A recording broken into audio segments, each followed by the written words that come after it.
Speak louder. Speak louder. Okay. I'll come closer to the microphone. Hi, everyone. My name is Dora Humiak.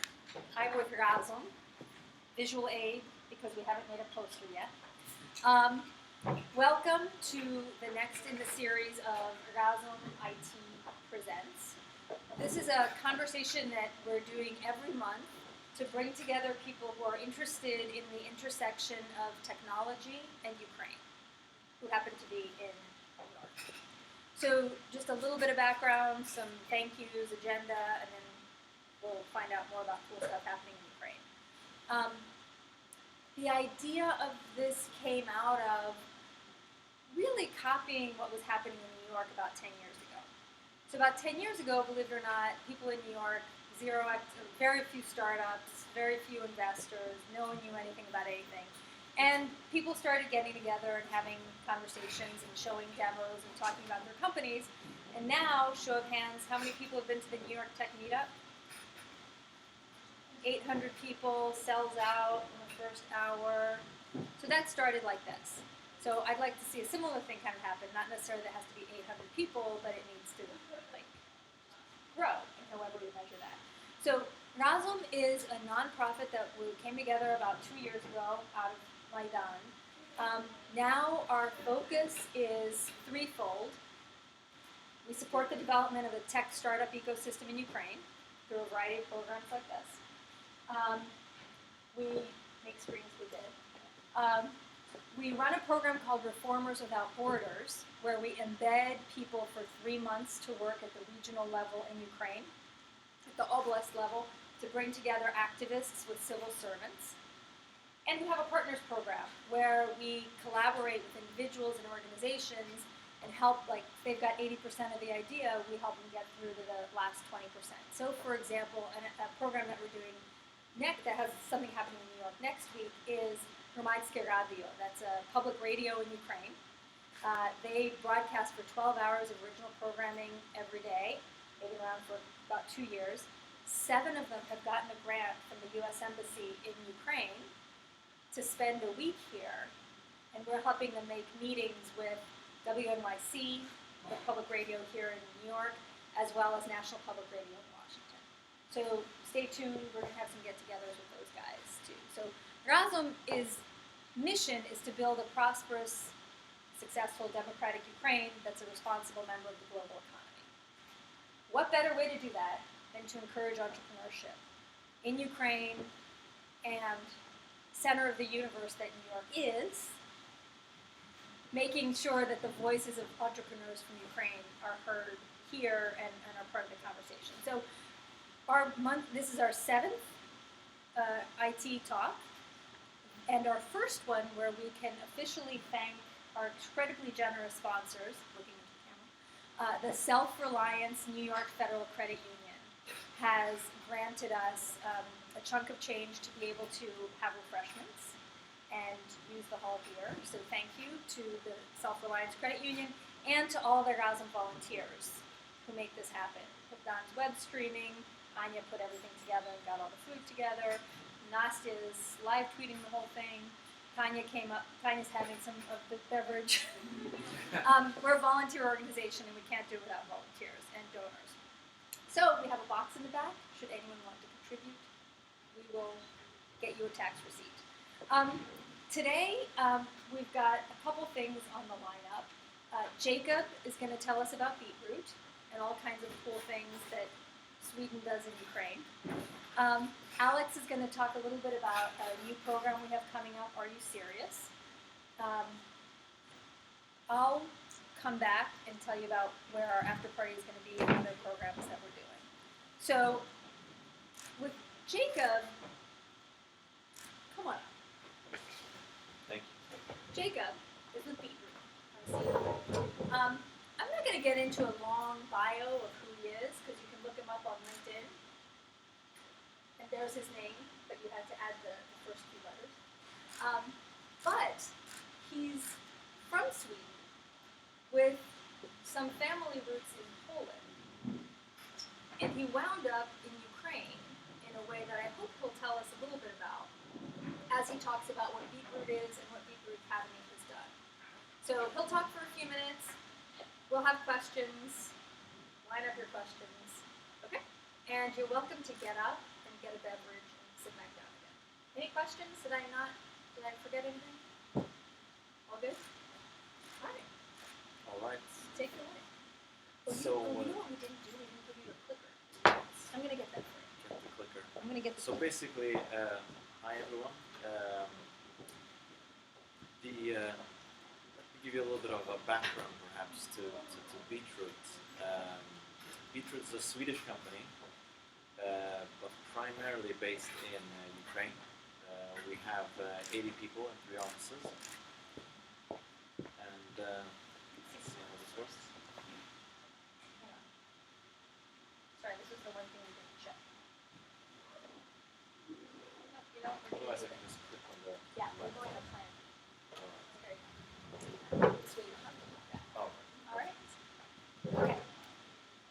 So, Beetroot is not only the vegetable, but also a Swedish company in Ukraine. My story with Beetroot goes back really to the beginning in 2012. We started. I wasn't part of the company at that time, but I met the founders in a funny way on an airport in Warsaw. We had a very interesting conversation and both missed the plane and then had a whole night to actually get to know each other, and we had a very similar idea of how to start a company. And what Beetroot does is basically help tech teams to help tech companies to build teams of developers based in Ukraine. But that's not what I'm going to talk about today. I'm going to talk about our social vision, really. Because Beetroot, and especially Beetroot founder Andreas and Gustav, from the beginning had not only a commercial goal, but had a social vision with the company. Of course, being a startup back in 2012, not being funded, your main focus is looking for clients, getting some cash coming in, and getting the whole thing rolling. So it wasn't until really 2014, so 2 years later, and actually, let me go back a few steps. The social vision from the beginning was that, like, we knew that Beetroot, since a lot of IT companies and developers would be in our offices, and IT being a super important part of the Ukrainian economy, I mean, many of you may probably know that, like, on average, the IT wage in Ukraine is many times the average wage of all the other industries, and many of our employees today support not only their own family, but like the extended family. So it's a super important industry that's growing all the time, and that has been growing throughout the crisis. And we Beetroot thought that all this knowledge that is created within the company should be somehow made accessible to the general public, so to speak, because it's through that knowledge, through the know-how of programming and the ability to program, that you can really get into the IT industry and help build a better Ukraine. And what really was a catalyst for Beetroot to start working on what we call the Beetroot Academy was my dad and the war in Ukraine. Because the war in Ukraine had an impact on our growth. We kept on growing, but at a slower pace, which gave us more time and more resources, and we thought that it's time to actually do something about the social vision we had, because we were 2 years into the company. Things were starting to be shaping up, working pretty well. So we went to a Swedish agency called SIDA, the Swedish International Development Agency, and pitched to them the idea of starting a school or an academy in Ukraine to teach people how to code. They liked the idea and gave us a little bit of seed money and said, why don't you guys write a report about how to do this? being an entrepreneurial company, we said thank you very much. We took the money, but we wanted to do something actually. So we immediately started to do research. We looked at cities, small cities between 200 and 500,000 people. We visited probably 10 cities, did research on 10 more, to find like a good spot to start an academy. And after a lot of research, we kind of came to the conclusion that Poltava is a great place to start. Because Poltava has a number of good universities, had a tradition of higher education, a lot of young people, but no IT industry to speak of. On top of that, in Poltava, we met Alexei, which was not only a fantastic, phenomenal front-end developer who had won the Ukrainian championships in front-end developing, but he shared this idea about starting an academy.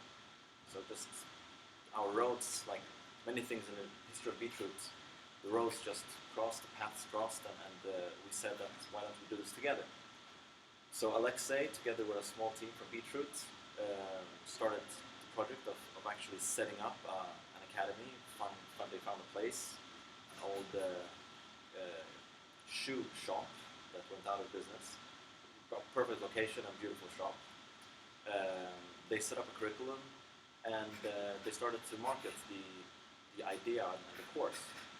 We were, of course, a little concerned about how many people would show up, even though it was a free course in the beginning. We had 12 spots, and we got 120 applicants in this fairly small town. So we were like super excited, and the response was really, really good. And most of it actually came from social media. We did some campaigns on buses. Andreas was, I think it was Andreas, who was on a TV show in Poltava, local TV. But most of it came from social media, people talking to each other and saying, hey, there's a course on how to learn programming.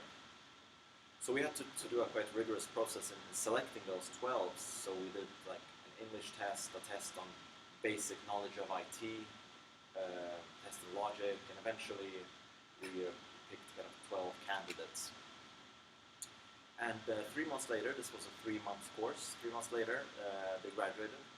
We went back to the Swedish development agency and said, here's your report, but here's also a case study of how to actually do it in real life. Which I guess they were a little bit surprised about, that we actually did something with the money, because there was no expectation of doing anything, just writing the report. So they were really happy, and they wanted to continue the cooperation, but we said that, hey, we can do this on our own.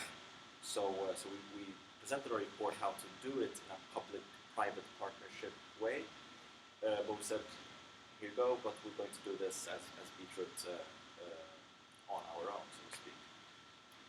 And some of our first employees, because we didn't have an office in Poltava at that time, so we said, hey, this is fantastic, there are a lot of really talented people here, so we opened our first office, and a few of the employees in Poltava were graduates from our own course, which was fun.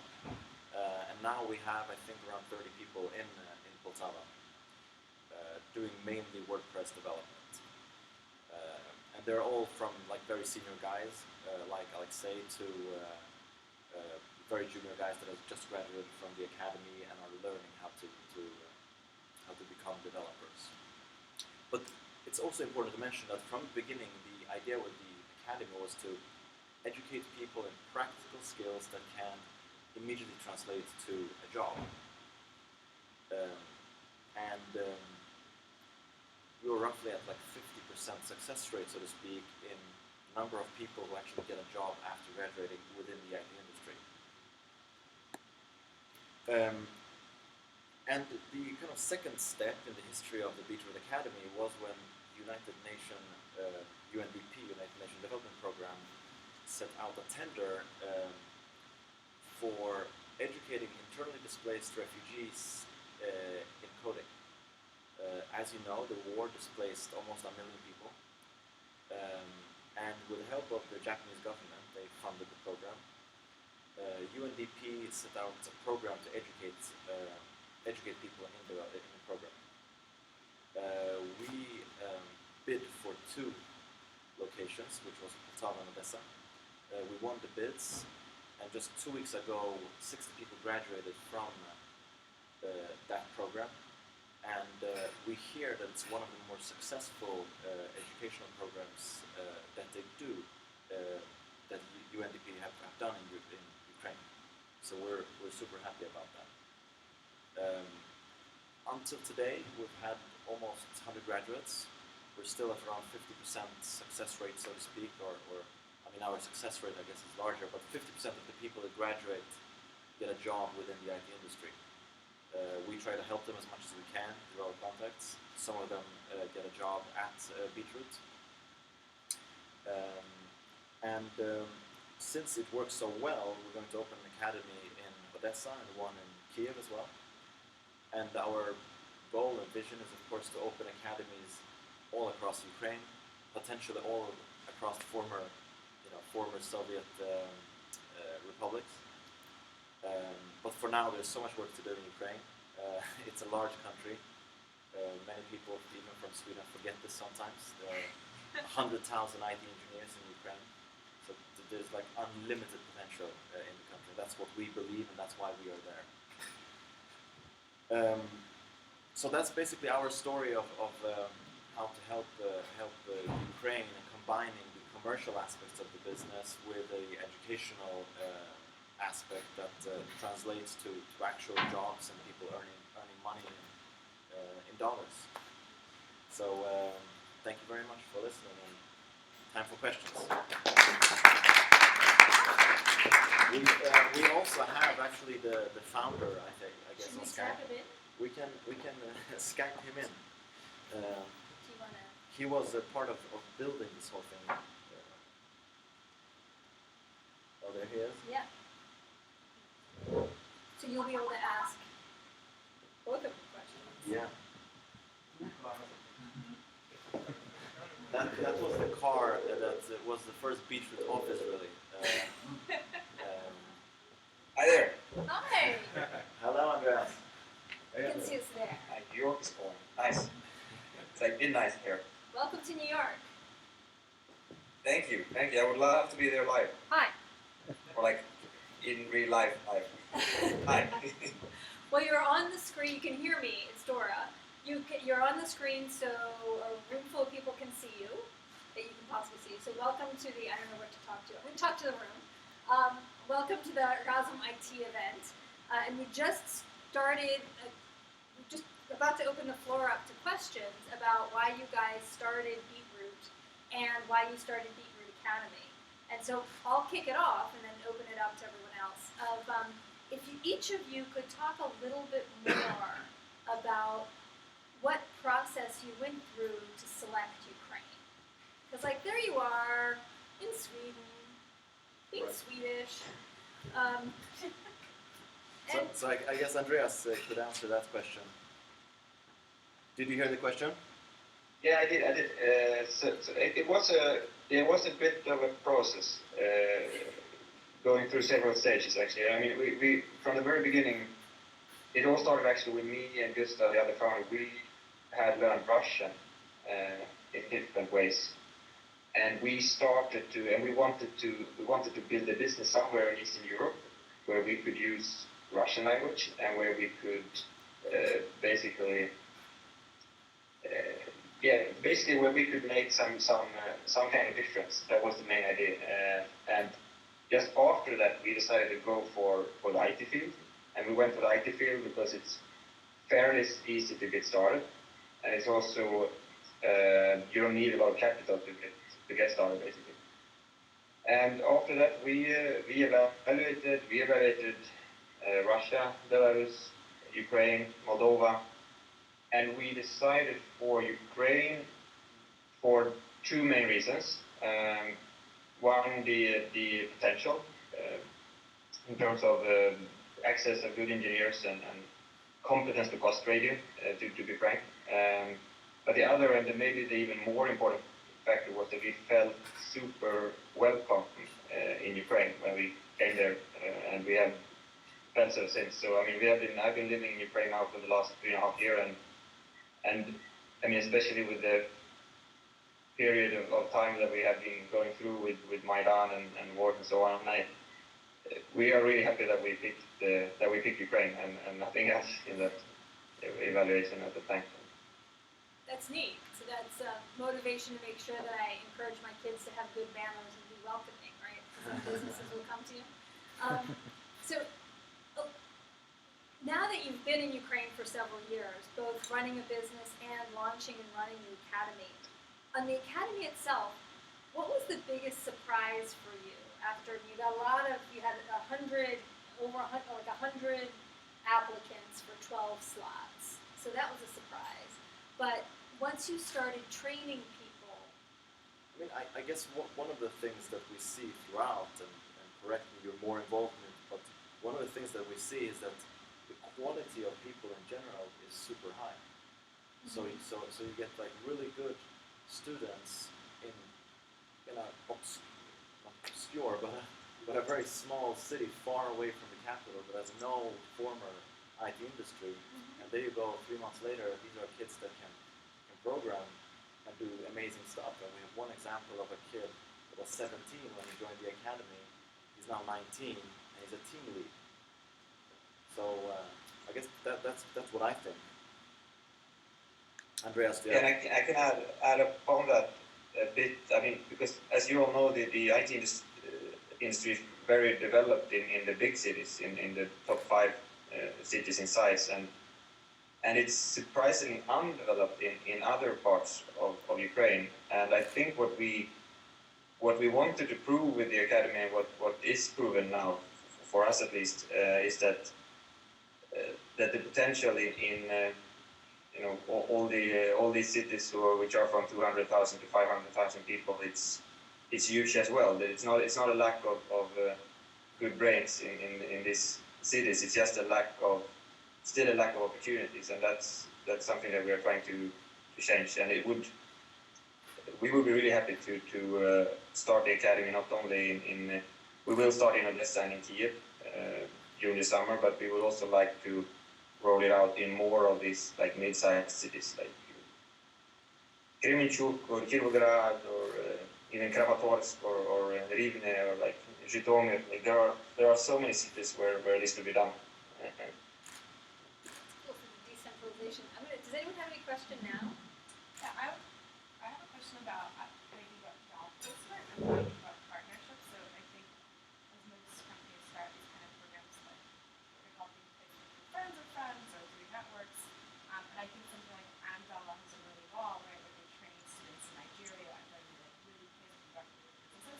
That's like a really cool value proposition because when they finish that program, they'll have a job, which I think is like really crucial, right, to kind of get the best candidates. How do you think about like building those partnerships? Like, are you trying to get Swedish startups to hire Ukrainian engineers? Because there's so many Swedish startups. Like, how do you think about that growth? We try to place, as part of the package, really, to place students as well, and we do as much as we can. And I mean, it's a super important thing that you're mentioning, because I mean, from the beginning, the whole idea of the academy was to actually educate people in something that can give them a job and give them an entry into the whole IT industry. So we're working pretty hard on trying to all kind of avenues really to get people into the Because industry. you're kind of building up the supply end of the equation, right? You're growing a new bunch of engineers and team leads and everything else. What can you do to stir the demand for those? But from our perspective, the demand is so great, so it outstrips the supply. I mean, if you're a decent coder, you will get a job. Yeah, no, totally. That's why I was a bit surprised. I think the 50% number is awesome. I was just surprised it was 100, right? Like, I work in techno, like, everybody wants engineers. Why aren't they hiring yours? So is it like, is the language the right language? Like, are they not aware of these, engineers? Is there a fear of hiring remote workers? Like, what are you finding the biggest factors stopping companies from hiring these people that you're training? Perhaps you can answer that better. Did you hear, Andreas, the question? If I would hear the question, I would answer it. What's the biggest factor contributing to the fact that not 100% of our students are being hired by tech companies? I mean, I would say. I mean, first of all, Go ahead. Sorry. yeah, go ahead, Joe. Okay. Go ahead. Okay, and I would say that some of the people we see, since this is like a really beginner's class, some people just decide that, okay, this is not for me.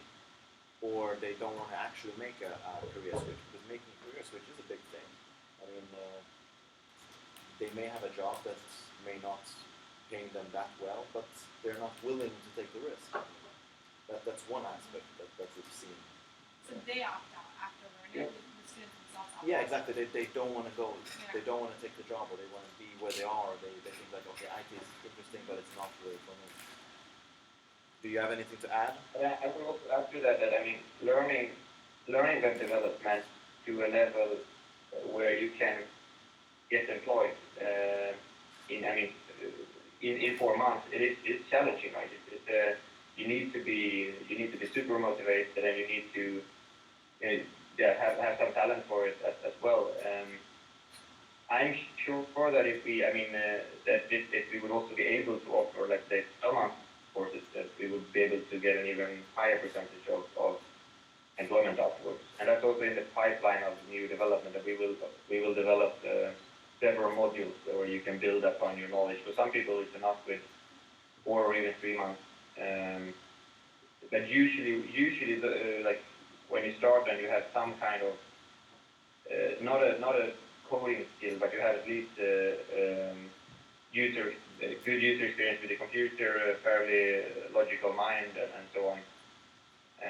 That's probably.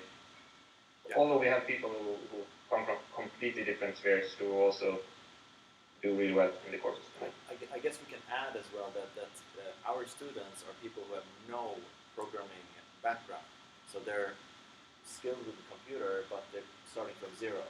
And the first course was 3 months. Now we've extended it to 4 because 3 is really short. So it's really a beginner's class. And is it mostly, what's the demographics of the people in the academy? Is it mostly like the 17, 18-year-old, or is it mostly people in their 40s? A lot of young people, but we have like from I think 17 to 45, 48, I don't remember. 30% women. Interestingly enough, of the people that actually get a job, 50% are women. That's cool. Yeah. Do they all speak English? It's a requirement to be part of the course. And we also have English as part of the course. So except from the programming lessons, you have 2 English lessons per week. And what hours does the course run? In the evenings now today. So people have jobs. Yeah, right? Yeah. That was the whole idea, that to help people who are in other industries to actually transfer or make the switch. That's cool. So including Saturdays, but 4 hours on Saturdays. I'm also from Poltava, so I'm like super thrilled. All right, nice. Yeah, go Poltava. So you should come and visit our office when you're home next time. Any other questions? Yeah, Alex. Have you thought about having your quality assurance lessons like the part of your course? Because we have in our practice, in development of some projects, it is very easy for people to start working in IT sphere when they start from quality assurance. It is a very popular thing, and very many people are just scared to start coding because they think that it is directly connected to math, to some skills which are hard for them to acquire. And quality assurance, if you have specialists in that and they could teach people, I'm pretty sure that you may get a lot of feedback. Have you ever thought about that, like an idea, or maybe?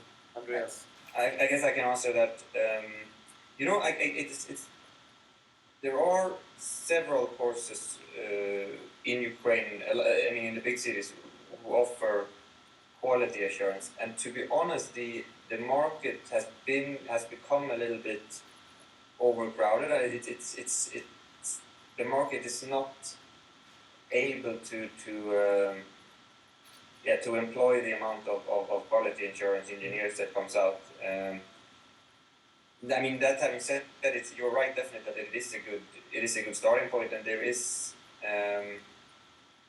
I think quality assurance is not it's not like on the top 3 or 4 courses. We will continue to add some web design in the course. We will add some more backend, some more custom web stuff in modules, and we will also add project management, because that is a skill that is also some. I mean, you don't necessarily have to be super technically skilled or even want to code to be in the IT field, right? You can also join as a project management or a sales. So just to increase the spectrum of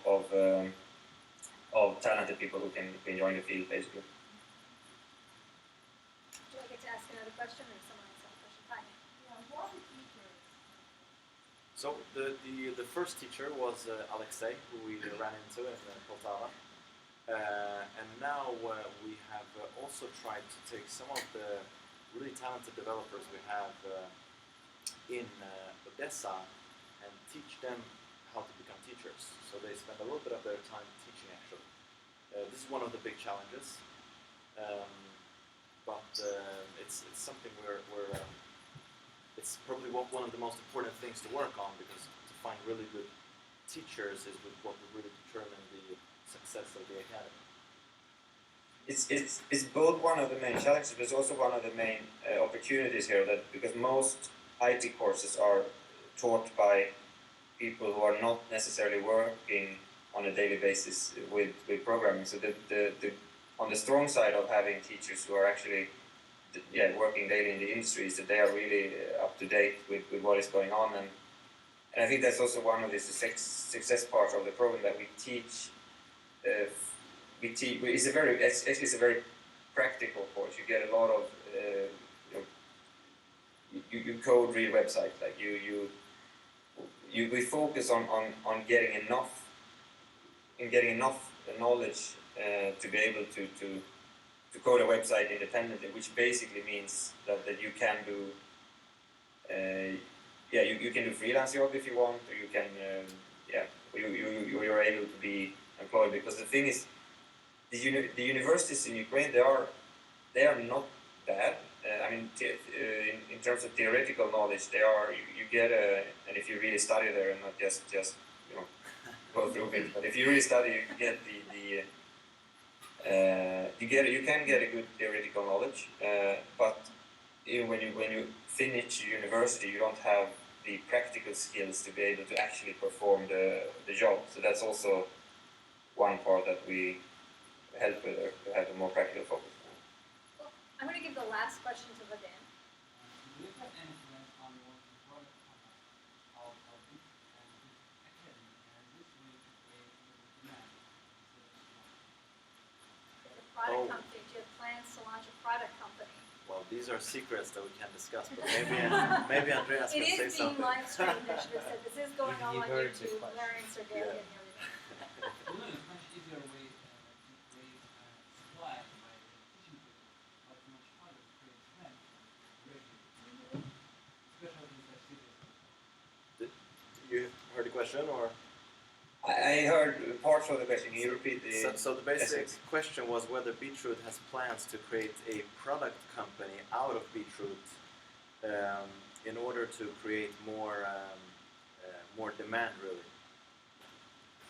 Yeah, I mean, Beetroot in itself will not be a product company, but there might be spin-offs of Beetroot which becomes a product company. So I mean, just we wouldn't, you should always focus on one thing in your business, right? So Beetroot now it's outsourcing on dedicated teams where we work for many product companies. So many of our clients are having like their kind of R&D centers in Ukraine within Beetroot, and then we have also done experiments with our own product stuff, but I mean, they're serving the outsourcing industry in Ukraine is a big enabler for more startups and product companies, because you get so much exchange with the world outside of Ukraine, both in terms of technology and in terms of management approach and so on. So I think, I mean, we have seen, it's coming more and more, and we have seen a few really successful cases coming out of Ukraine lately, right? So, yeah, and I think that I know there's maybe you know or you don't know of it, but there's been this discussion in Ukraine about should we do outsourcing and should we do product companies, or what should we focus on? And I say just you should do everything. Like you should just get more people into the field, and the ecosystem will solve that. That's our opinion. That's an excellent wrap-up question and segue to the next conversation. So I want to say thanks to you for staying up so late. Appreciate it. Thank you.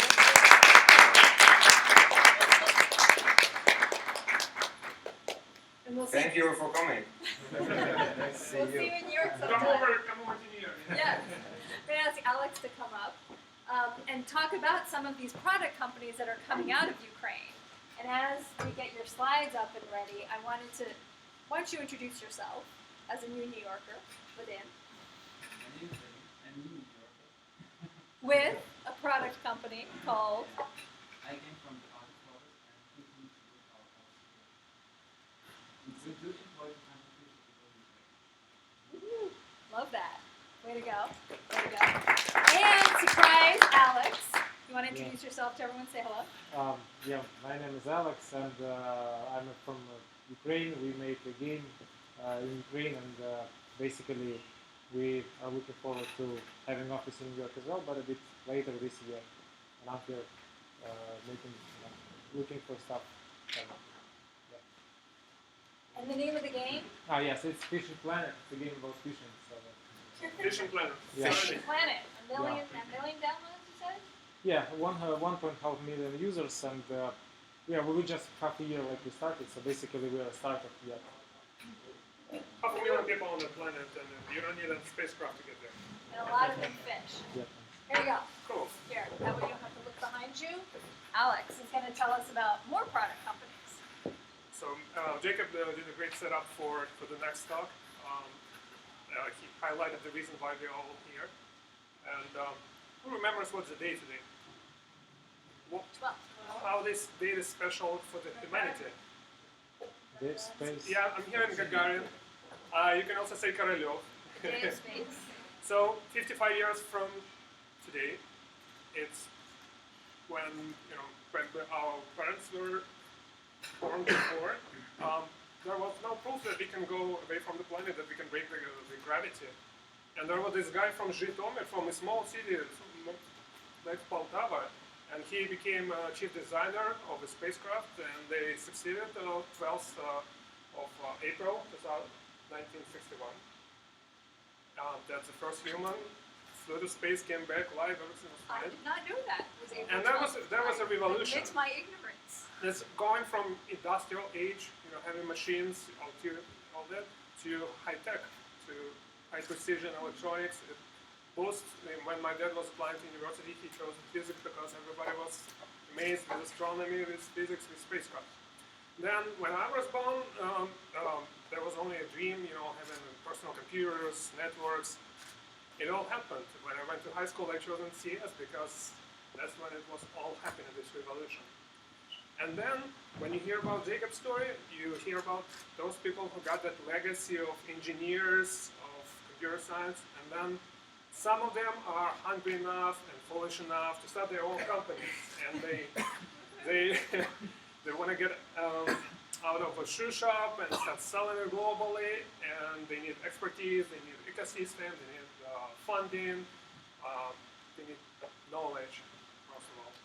And we have Razom for Ukraine members are working well now in Ukraine, and they know the market over there. They see those brilliant, talented people, those startups, those who finish those courses, who really want to break through. And we have Razom members here in New York. You can meet a lot of them in this room. Everybody in the room is now a Razom member. Yeah, everybody in the room just is happened. now Razom. It just happened.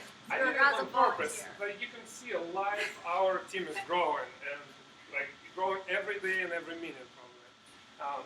This is a team. So when Dora called and said that founders of Razom in Ukraine and here, we decided to join our effort and to bring brilliant Ukrainian engineers to the United States to meet investors, to get their experience, to get exposure for intensive program. Then everybody who's on the left, all these great professionals, they jumped in, they picked the role, I'll do marketing, I'll do this, I'll do that, and it all started happening. And Dora is partnering with Hatchery. She is one of the investors on the board with the Hatchery. Hatchery is running Well, I'm not quite on the board, but I'm involved. Involved, yeah, I've just been to their event on with Slavic on March 30th and 31st. That's how it looked like. There were hundreds of people on there. There were investor board, and you had to pitch your startup idea. You had 5 minutes. Then you had critique. You had Q&A session. You had evaluation. All your ideas were really challenged, broken into pieces. Your presentation style was evaluated, was given critique. So that's a great place to really practice. Is your idea valuable or Let not? me actually ask, has anyone in the room been to the Are You Serious event? It's been going on in New York for 9 years. So the town that's been there, okay, all right. It's been going on for 9 years. You can see it's located at the Rockefeller Center. You have board of investors present over there. It's very smoothly running. I highly recommend everybody who's ever thinking about studying Thompson first go to that event. It's called the Are You Serious? Are You Serious? Yeah, first you will sit in the hall and you will just see what they do, like, because you can get any questions, any challenges over there. So if you can get through that, then maybe you are serious And about. that grew because 9 years ago there was no real startup scene in New York, and so this event, Yao, the woman who put it together, was like, it was kind of like, are you serious? And are you serious? It's kind of both of those questions. Like, are you serious enough to start a company to get up in front of a room full of strangers and you have 5 minutes to tell them what you do? And she gives you the bullet points to hit on. And if you can't do that, don't start a company. Don't even try to raise money. Right. And the rest is history. Yeah, we have these hundreds of applications. Our founders were calling and saying, "Oh, can we fit 7, not 5 startups?" Because we found the really great ones. And then we started building a program. And Because on May 20, the next Are You Serious event will be only Ukrainian startups. And this has never happened before. Usually it's just anyone in New York can apply, but we've arranged with Yao that the one on May 26th is only startups from Ukraine. So not only partnering in space, now partnering in IT. And we have a lot of committed great companies who will open their doors to us. We will have a roundtable with entrepreneurs, accelerators, with investor one-on-one session, investor Are You Serious event. We will have what is most important, what you cannot really do comfortably in Ukraine is protect your property, your copyright laws. Like here, they will have great mentorship on that, and they'll learn, maybe also from Alex, how to start company in New York, how to make it right, so that what you're building is yours. Some of the participants, we also have connection to the local governments in Ukraine, so they're highly supporting us. We have supporters in the West Coast, investment funds. There are a lot of expertise in the States and in Ukraine that helping the companies on that stage to break through. And I'm looking forward to see everyone on the May 26th. May 26th, 6 p.m., same time, at Rockefeller Center. Tickets are on sale right now. It's just $10. bit.ly/AYS for Are You Serious 2016. Reserve your spot. There will be food, refreshments, Q&A session, a lot of networking opportunities, and of course 5 great companies from Ukraine that you can discover. And after this discussion, we're going to talk more at Lily Victorian's establishment, which is just 3 blocks south from here on 17th Street. We'll all hang down there after announcement by Dora. Thank you.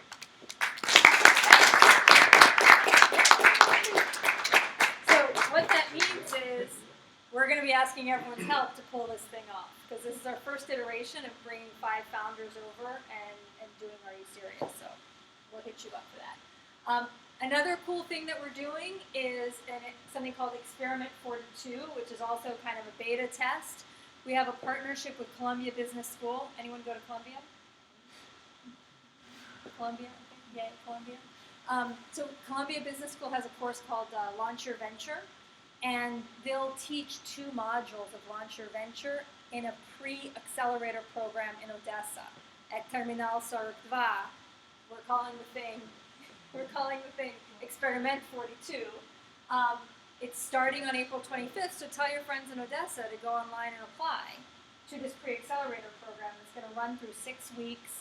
You get office space, you get English language lessons, and you get lectures from practitioners in the region, as well as these modules from Columbia Business School. The thinking being is, based on what we learn here, maybe we can expand the program and do something bigger with the B School at Columbia and stuff like that. So tell your friends to apply if they're smart. If they're not smart, tell them something else. Couple things we have coming up, Razom related, so mark your calendars. Hrvatske Radio, public radio, is coming for a visit on April 23rd, which I hope is a Saturday, at 2:45, thank you. At 2:45 on 2nd and 9th, right upstairs from Veselka. In the Place de Milka, we're going to have a community conversation about public broadcasting in Ukraine, situation, sort of what's going on in Ukraine, and how do you go from being a podcaster to a live, on-the-air, 12-hour-a-day broadcaster. That's on Saturday. May 21st and 22nd is the Street Festival, so New Yorkers. It's a real old-style block party. It's not like the ones that shut down traffic on 6th Avenue and cause a mess. It's actually a block party. We'll have a Razom Lounge, and we'll be doing Skype conversations with interesting people in Ukraine. So hit us up with ideas of interesting people we should talk with in Ukraine. Your mom, I'm sure, is interesting, but she'll be, publicly everyone will hear. And then May 26th, as Alex said, Are You Serious? Buy your tickets now, so we've got a good room full of people. Follow us on Facebook. That's where we're putting our freshest information, always. And make sure you signed in on the sign-up sheet in the back, so we can hit you up with emails. And we do need volunteers to pull off this Are You Serious trip, which is going to be 5 days, 6 days, taking these founders around New York and introducing them to various people. Any other questions? So Are You Serious? And then after that, if there are any companies for our next conversation, just let me know. Put it on our Facebook page. All right?